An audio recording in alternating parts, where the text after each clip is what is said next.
53. The Decline of Relevance.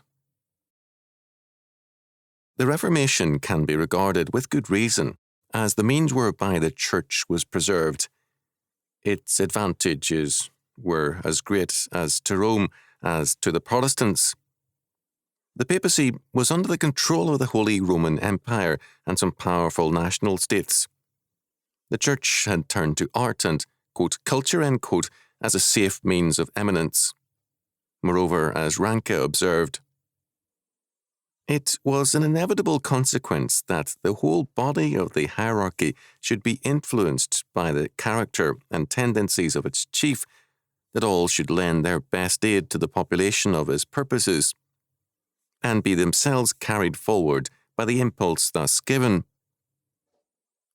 Not only the supreme dignity of the pontiff, but all other offices of the Church were regarded as mere secular property. The Pope nominated cardinals from no better motive than personal favour, the gratification of some potentate, or even, and this was no unfrequent occurrence, for actual payment of money. Could there be any rational expectation that men so appointed would fulfil their spiritual duties? One of the most important offices of the Church, the penitentiaria, was bestowed on Sixtus IV on one of his nephews. This office held a large portion of the power of granting dispensations.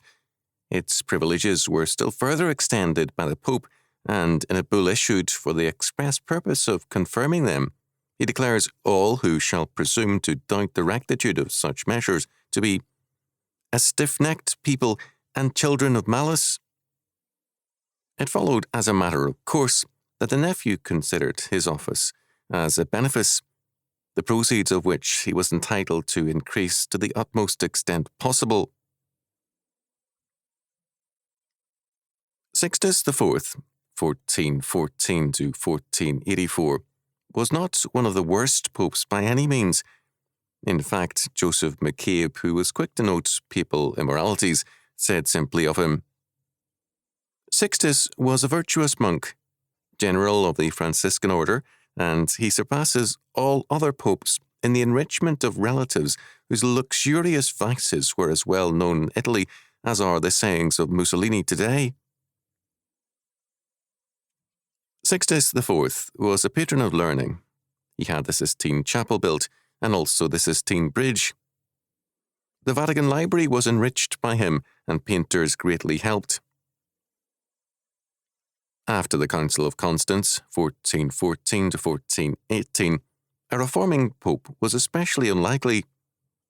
The Emperor Sigismund led in the lynching of Huss and Jerome of Prague. A reformer had to be something of a wild man, and this the popes were not. No churchman could go very far except in terms of pragmatism, and pragmatists never risk burning at the stake. Shortly before the Reformation broke loose, the Emperor Maximilian I, 1459 to 1519, hoped to combine the offices of Pope and Emperor in his person. He thought at times also of depraving Julius II to hasten his plan. With the Reformation and the Counter-Reformation, Europe was to a degree re-Christianized. Ranke, after depicting the Church's decay, said of the era 1589 to 1607, there has been no period in which theologians were more influential than at the close of the 16th century. They sat in the councils of kings and discussed political affairs from the pulpit in the presence of the whole people.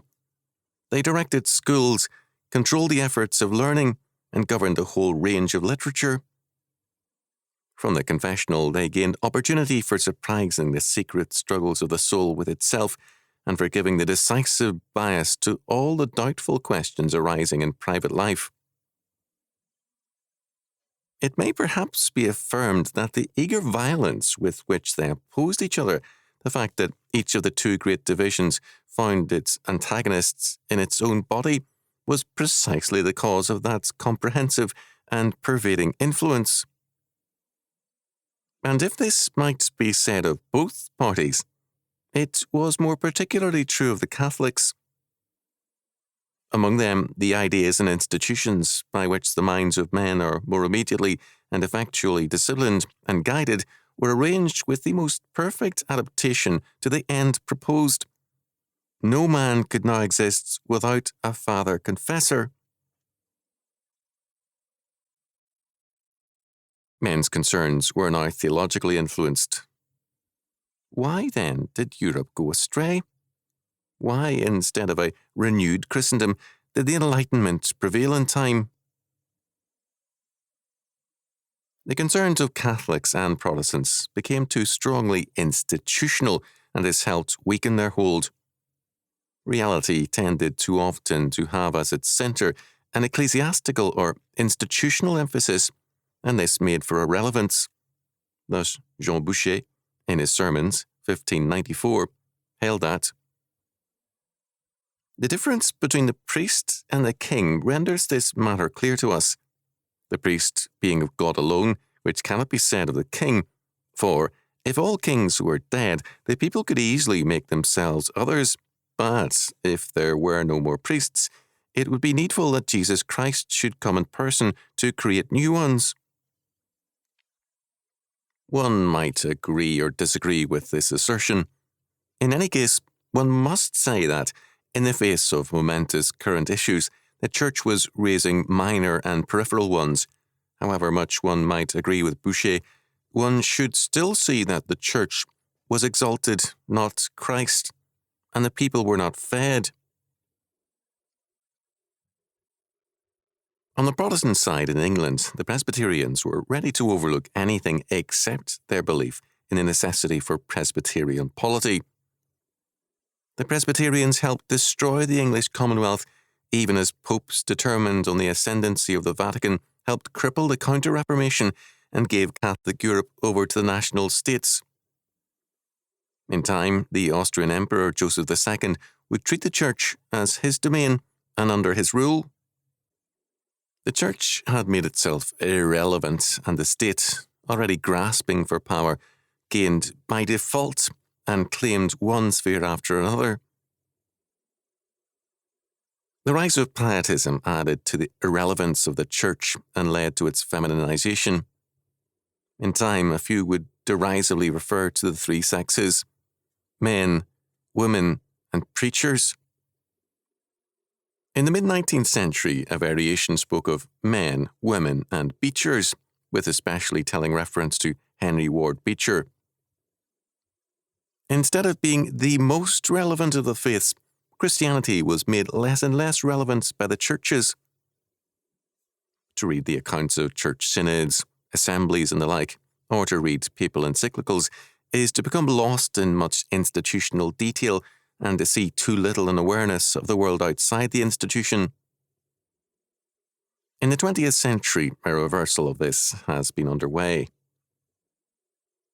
At the same time, the state has been irrelevant to the reality outside its bureaucratic doors. The U.S. Constitution states the purpose of the Federal Union in its preamble. We, the people of the United States, in order to form a more perfect union, establish justice, ensure domestic tranquility, provide for the common defense, promote the general welfare, and secure the blessings of liberty to ourselves and our posterity, do ordain and establish this Constitution for the United States of America. Almost from the beginning, many have questioned whether or not this has been done. Granted that the perfectionists will always find faults with their era, the fact still remains that the closing years of the 20th century are making it harder to see any great fidelity of the US to its stated function. Certainly, justice seems less established than ever, and criminal injustice is especially flagrant. Domestic tranquility is obviously lacking. The common defense is also questionable, and the general welfare of the federal government is better promoted than that of the people. The blessings of liberty are also clearly dimmed. Like the church, the state has made itself irrelevant. Its power has grown with far greater rapidity than the freedom and tranquility of the people. Its grasp of reality is poor because the state sees itself as the maker of reality. Mitchell, in Bismarck and the French Nation, referred to Otto von Bismarck's habitual paranoia and its impact on history. This fact of paranoia is now basic to the modern state. It distrusts families and intrudes on their domain. It resents the freedom of the church and seeks to curb it. It will not grant that many, if not virtually all, independent schools are better educators than the state schools, and it controls business as though the state alone can exercise reason and morality, and so on and on. The state, in every area, has made itself a roadblock to the people to some degree or another. As the state's incompetence grows, so too does its claims to authority. Its claim to total relevance, and in time, its claim to totalitarian power.